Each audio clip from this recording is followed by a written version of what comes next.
Hey there, welcome to the Focus Podcast with Tara Lee. This is the place where we talk about real life, real relationships, and how to grow through it all. If you're looking for simple mindset shifts, better communication, and deeper connections, you're in the right spot. Let's dive in.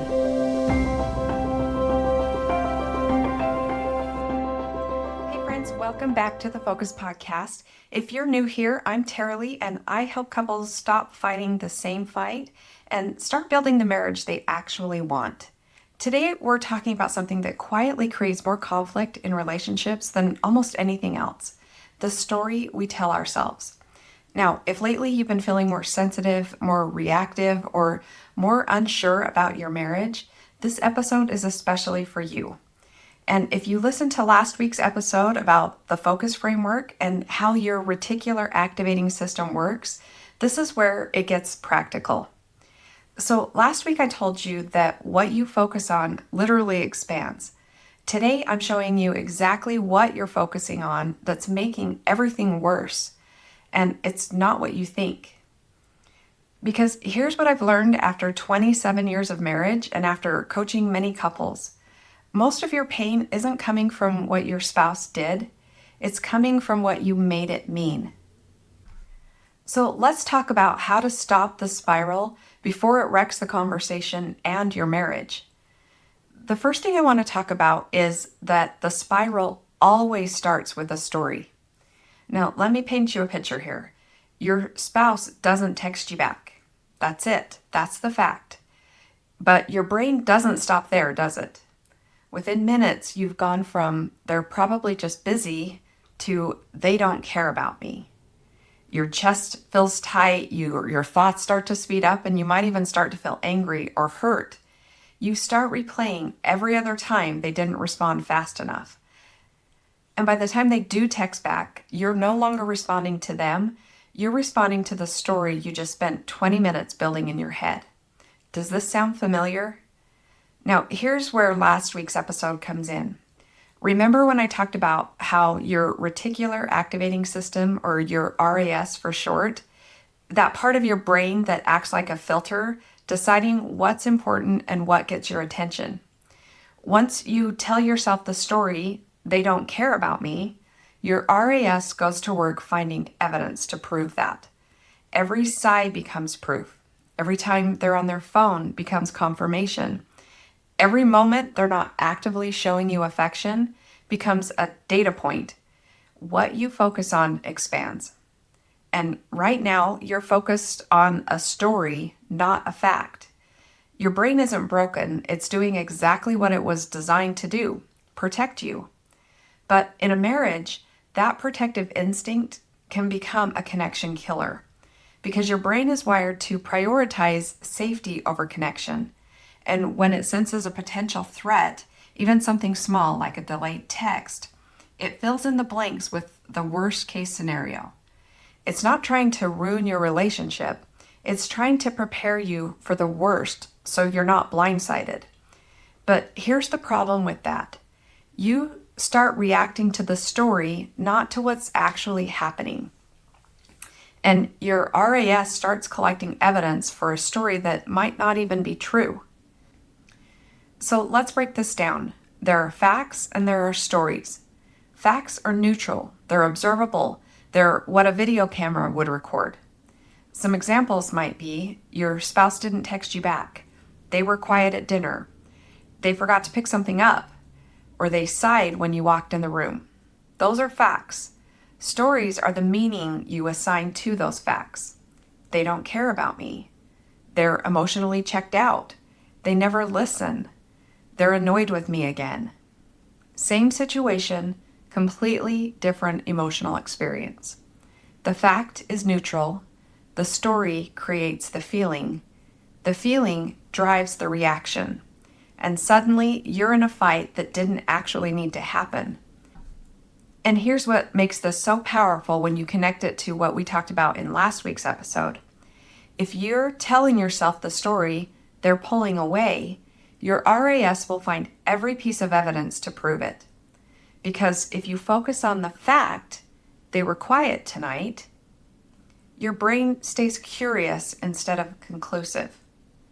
Different focus, different evidence, different marriage. It's literally rewiring what your brain is looking for. Now, let me tell you why this matters, especially right now in January. December can feel like survival mode, right? You're busy, you're managing logistics, you're dealing with family dynamics and holiday stress and exhaustion. You don't have time to sit with your thoughts. But by January, everything slows down. And when distractions disappear, your thoughts can get really loud. Every unresolved tension, every unspoken resentment, every moment you brush past in December, it all comes rushing back. And this is where your RAS becomes either your greatest asset or your biggest enemy. Because when you're focused on what's wrong, when the story is, this isn't working, or nothing ever changes, your brain will show you evidence of that everywhere. Every neutral moment becomes proof that you're right. And here's what happens. When unexamined stories turn into verdicts, people start questioning their entire marriage. Not because things are suddenly worse, but because the meaning they're assigning to everything feels unbearable. And their reticular activating system is working overtime to confirm it. That's why January is called divorce month. Not because marriages fall apart overnight, but because people make permanent decisions based on stories they've been treating like facts. Stories that their brain has been collecting evidence for without them even realizing it.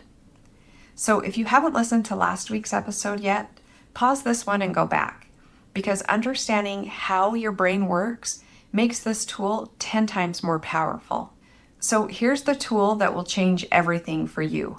It's one sentence. The fact is, fill in the blank. The story I'm telling is what? That's it. Let me show you how this works. The fact is, my husband didn't respond to my text for 3 hours.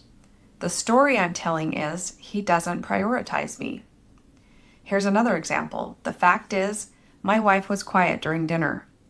The story I'm telling is, she doesn't want to be around me. Another example, the fact is, he forgot to follow up on something that we talked about. The story that I'm telling is, I'm not important to him. Do you see what happens when you separate them? You create space, and space gives you choices. You can either ask a question instead of making an accusation, and you can get curious instead of getting defensive. You can respond instead of react. But here's the connection to last week that makes this next level. When you identify the story, you're also interrupting the RAS loop.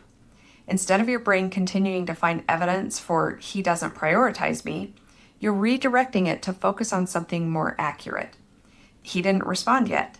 I don't know why. Let me find out. Different focus, different evidence, different outcome. Because when you're reacting to a story, you're fighting a ghost. But when you're responding to a fact, you can actually solve the problem. And you're telling your RAS to look for solutions instead of confirming your fears.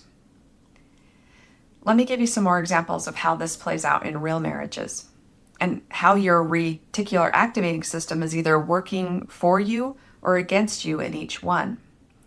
Our first example is the fact is he didn't ask about your day. The story you've created with this is that he doesn't care about you. What your RAS does with that story is that it starts scanning for every other time he didn't ask, every time he was distracted, and every time he prioritized something else. And before you know it, you have a mental file folder titled, He Doesn't Care. And that file is full. What if you focused on the fact instead? He didn't ask today. Now your RAS isn't building a case, it's just noticing a moment. And from that place, you can say, hey, I'd love to tell you about my day. Do you have a few minutes? Instead of, you never ask about me, you don't even care. Same circumstance, completely different outcome. Because you've changed what you were focusing on and your RAS followed. Another example is the fact she went to bed early, but the story you're telling yourself is she's pulling away from you. What your RAS does with that story is that it'll start collecting the evidence. Every time she's been tired, every time she chose sleep over connection, every time she seemed distant, now you're convinced that she's completely checked out, even though she might just be exhausted. But if you focus on the fact she went to bed early tonight, you stay neutral, you stay curious, and you can say, hey, I missed connecting with you tonight. Can we plan something sometime tomorrow? You can choose this instead of creating the distance because you're convinced that she doesn't want you anymore. Different focus, different story, different marriage. Here's one more example.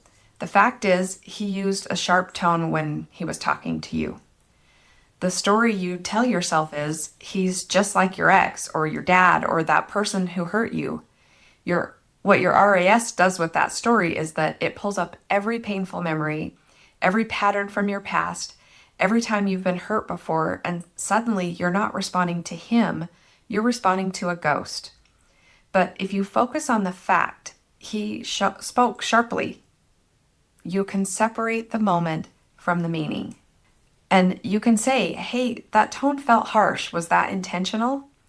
Instead of shutting down or building a case based on someone else's pattern, your RAS stops looking for danger and it starts looking for clarity. Okay, let's bring this full circle. Last week, I taught you that what you focus on expands, that your reticular activating system, your RAS, is constantly filtering your reality based on what you've told it is important. This week, I'm showing you that most of the time, you're not focusing on facts. You're focusing on stories, and your RAS doesn't know the difference. It just goes out and finds evidence for whatever you're focused on. So if you're focused on the story, they don't care, your RAS will show you every piece of evidence that confirms it. But if you focus on facts, neutral, observable facts, your RAS starts looking for clarity instead of confirmation. That's the power of this tool. It's not just about communication, it's about reprogramming what your brain is searching for. And when you combine these two tools, understanding your RAS and separating facts from stories, you have a framework that literally rewires how you experience your marriage and all of your relationships, really. So if you missed last week's episode, go back and listen because these two together can be life-changing. So before you decide your marriage is failing, before you assume the worst, and before you react from fear, separate the fact from the story. Ask yourself, what do I know for sure? What am I assuming? What else could be true? Most of the time, the story isn't wrong, it's just incomplete. And when you stay curious instead of conclusive, everything shifts, and your RAS stops collecting evidence for your fear, and it starts helping you find solutions. You don't need a perfect marriage, you need a better filter. Because when you separate facts from stories, you stop reacting from fear and start responding from clarity. And when you understand how your RAS works, which we talked about last week, you realize you have way more control over your reality than you thought. And that changes everything. So if January has you feeling like you're at a crossroads, this is the exact work I walk my clients through. You don't need more advice, you need a better way to interpret what's happening in your marriage. And it starts with understanding your brain and the story that you're telling yourself. Next week, we're going to go even deeper. We're going to talk about the O in focus, own your thoughts. Because once you can separate facts from stories, the next step is owning what you're making it all mean. And that's where your real power lives. So thank you for being here. I will see you next week. Thanks for hanging out with me today on the Focus Podcast. If something stood out or helped you in some way, feel free to share it or leave a quick review. It means a lot. Keep showing up, keep growing, and I'll catch you in the next episode.